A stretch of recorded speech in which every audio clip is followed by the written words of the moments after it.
کی جو ہے کبھی مدت ختم نہیں ہوتی ہے، ہم اس کو جب چاہیں حاصل کریں۔ اور ہم اگر دیکھیں کہ صحابہ کرام رضوان اللہ تعالیٰ علیہم اجمعین،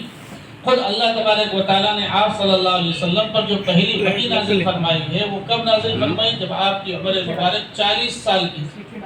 نبوت جو ملی ہے، وہاں سے آپ صلی اللہ علیہ وسلم کے پاس وحی آنا شروع ہوئی، اور اس کے بعد جو ہے آپ 23 سال تک دنیا میں حیات تھے، وحی کا سلسلہ جاری تھا۔ تو پہلی وحی جو علم کے بارے میں کوئی 40 سال کوئی قرآن کو سیکھا، نماز کو سیکھا، تو یہ ہم یہ سمجھنا کہ بھئی ہماری عمر نکل گئی ہے علم حاصل کرنے کی، یہ در حقیقت ایک دھوکہ ہے۔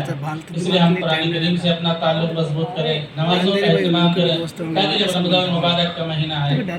تو ہم اس کی صحیح طریقے سے قدر کر سکیں۔ اور اسی طریقے سے چند باتیں یہ جو عزیز طلبہ ہیں جن کے بارے میں معلومات ہوں میں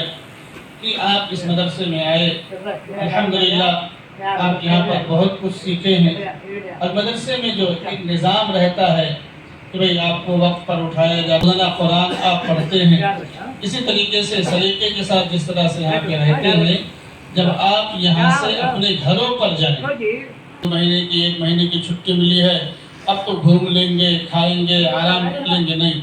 بلکہ جس طرح سے یہاں پر آپ اپنے معمولات کو وقت پر کرتے تھے، نمازوں کو وقت پر پڑھتے تھے، روزانہ قرآن کریم پڑھتے تھے، گھروں پر جانے کے بعد اس سے بھی زیادہ اہتمام کرنا ہے،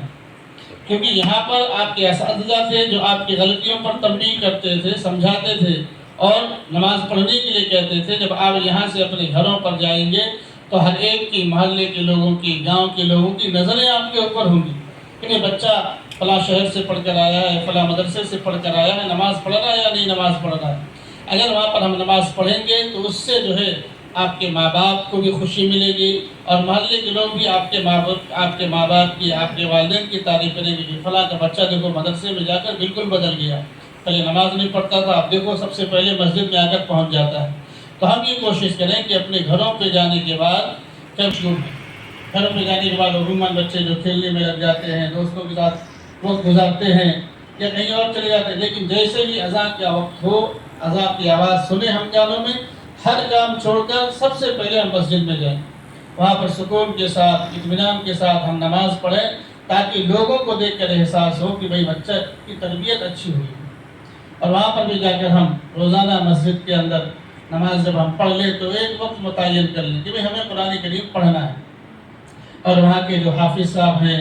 امام صاحب ہیں، ان سے آپ جا کر درخواست کریں ادب کے ساتھ، احترام کے ساتھ، امام صاحب، مولانا صاحب، حافظ صاحب، ہمارا جو ہے روزانہ جو ہے قرآن کریم سن لیجیے۔ وہاں پر جا کے تعلیم کا سلسلہ بند نہیں کریں گے، ظاہر سی بات اگر بند کر دیں گے تو جو آپ کے اساتذہ یہاں پر آپ کے لیے جو محنت کیے ہیں، جو قربانیاں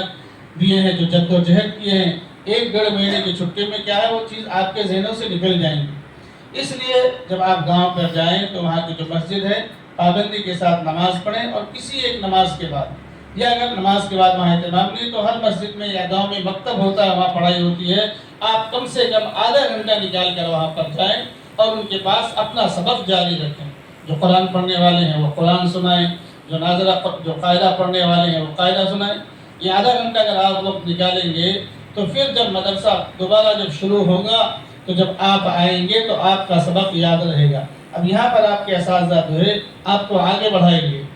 اور اگر نہیں پڑھیں گے، لاپرواہی کریں گے، آپ کوتاہی کریں گے، خالی کھیلنے کودنے میں وقت نکال دیں گے، تو ظاہر سی بات ہے پڑھا ہوا جب بھول جائیں گے تو پھر جب مدرسہ شروع ہوگا، آپ کی تعلیم شروع ہوگی، آغاز ہوگا، تو کیا ہے پھر آپ کے استاد جو ہے شروع سے پڑھانا شروع کریں گے۔ اس لیے آپ اس سلسلے کو وہاں پر جانے کے بعد آپ کو جاری رکھنا ہے۔ اب آپ کی پڑھائی ختم نہیں ہوئی کہ چلو جلسہ ہو گیا،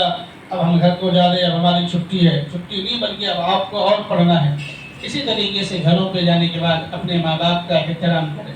ان کا ادب کریں، ان بہنوں کے ساتھ، گھر والوں کے ساتھ رشتہ داری کا ہونا چاہیے، تاکہ لوگ دیکھ کر، یہ ماں باپ بھی دیکھ کر خوش ہوں کہ بھئی ہمارا بچہ مدرسے میں تعلیم حاصل کرنے گیا تھا، واقعی اس کی تربیت اچھی ہوئی۔ محلے والے دیکھیں کہ بھئی فلاں کا بچہ تو مدرسے میں جانے کے بعد نماز کا پابند بن گیا، قرآن پڑھنے والا بن گیا، ان کے دلوں میں بھی یہ خیال پیدا ہو، ان کے دلوں میں بھی احساس پیدا ہو کہ ہم بھی اپنے بچوں کو قرآن پڑھائیں گے، ہم بھی اپنے بچوں کو حافظ بنائیں گے، ہم بھی اپنے بچوں کو عالم بنائیں گے۔ تو یہ گھر والوں کو خوشی ہو، ماں باپ کو خوشی ہو، محلے والے خوش ہو، اور ان کے دل میں یہ جذبہ پیدا ہو۔ اور اگر خدا نخواستہ آپ وہاں پر جانے کے بعد اپنے معمولات میں تبدیلی لائیں گے، نمازوں کا اہتمام نہ کریں گے، تو اس سے بگڑ جائے گا۔ فلاں کا بچہ گیا مدرسے میں، کچھ بھی سیکھ کر نہیں آیا، اب اس سے آپ کا بھی نام خراب ہوگا، آپ کے ماں باپ کے بھی نام خراب ہوگا۔ آپ مدرسے میں تعلیم حاصل کر رہے ہیں، اس کے بھی نام خراب ہوگا، جو اساتذہ پڑھائے ان کے دوست سے بھی لوگ بدزن ہوں گے۔ اس لیے وہاں جانے کے بعد آپ کو کوئی ایسی حرکت نہیں کرنا ہے جس سے لوگوں کو انگلی اٹھانے کا موقع ملے۔ جس طرح سے آپ کے معمولات تھے مدرسے کی چار دیواریں کے اندر، جو نمازوں کا اہتمام تھا، گھروں پہ جانے کے بعد بھی اسی طریقے سے اہتمام ہو۔ جو ذکر و اذکار ہیں وہ بھی ذکر و اذکار کی پابندی کریں، اور بلکہ آپ ایسے اخلاق پیش کریں کہ لوگ متاثر ہوں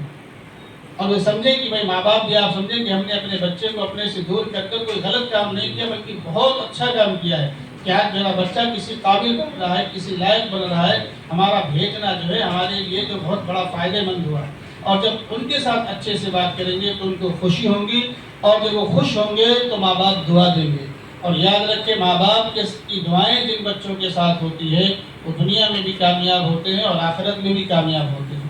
ہمیں جو ہے یہ ضرورت نہ پڑے ماں باپ سے یا اپنے اساتذہ سے جب ہم یہاں پر رہتے ہیں کہ ان سے دعا کرنے کی درخواست کرنے کی ضرورت نہ پیش آئے، بلکہ ہم ایسے طور پر رہیں کہ وہ ہمارے اعمال کو دیکھ کر، ہمارے طور طریقوں کو دیکھ کر، ہمارے اٹھنے بیٹھنے کو دیکھ کر، ہمارے کھانے پینے کو دیکھ کر، ہمارے پڑھنے کا جذبہ اور شوق دیکھ کر وہ خود دعائیں دے ہمیں۔ تو ہم جو ہے دعا کروانے والے نہ بنے بلکہ دعا لینے والے بنے۔ ایسے ہمارے اخلاق ہو، ہمارا کردار ہو، ہمارا طور طریقہ ہو، ہماری محنت ہو کہ جب یہاں پر محنت سے پڑھیں اور گھروں کے جانے کے بعد جو باتیں بدلائیں کہ ہم خاص طور سے نمازوں کا بھی اہتمام کریں، ماں باپ کے ساتھ کوئی بدتمیزی یا بد اخلاقی نہ کریں، ان کو کبھی جھڑکی سے جواب نہ دیں، غصے سے کبھی ان کے سامنے بات نہ کریں۔ آپ کی آواز ماں باپ کے